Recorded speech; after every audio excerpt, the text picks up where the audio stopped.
This is Richard Featherstone from mybibledevotions.com, and I want to take a few minutes to explain how to get the most use out of the devotion known as Acts-tivity. To begin with, it's probably wise that I share my definition of what a devotion is.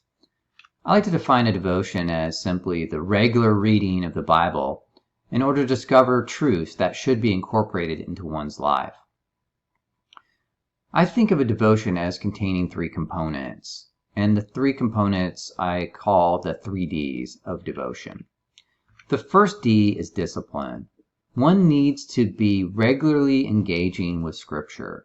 So just like an individual who wants to be excellent at playing the piano, and they know that they should practice on a regular basis, in the same way, if you're doing a devotion, you really need to be in Scripture on a regular basis. That's when you get the best benefit from it.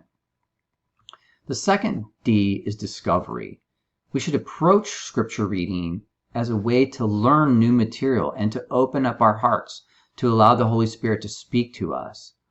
It shouldn't be kind of a ritual of checking boxes and saying, okay, I just read that section I was supposed to read today.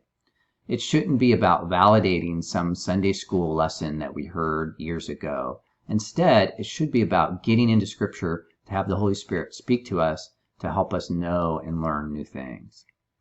And third, it should be about development. It should be about how am I getting into Scripture to learn practically about how I can be a better person and a better follower of Jesus Christ.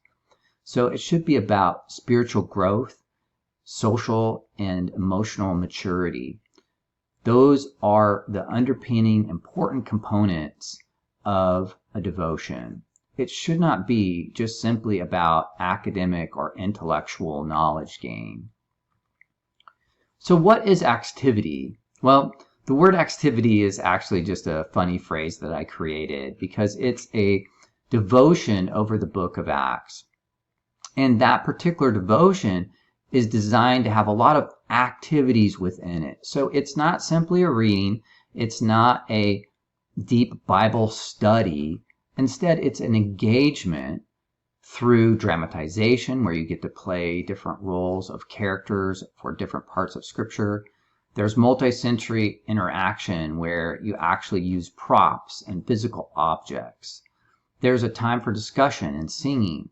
So it's something that's about engaging in Scripture and not simply just reading or trying to gain more information about a specific time period or how the Greek uses of the words can be interpreted. I also like this particular devotion because it's well suited for small groups, maybe a church small group, a youth group, and it works well for a family that wants to do a devotion together. It can even work for people who like to get together with close friends. There is a little bit of risk in this particular devotion because of the parts where you do a little bit of dramatization or answering questions. Some people may feel a little shy or intimidated to do these parts, but you'll find that these are really fun.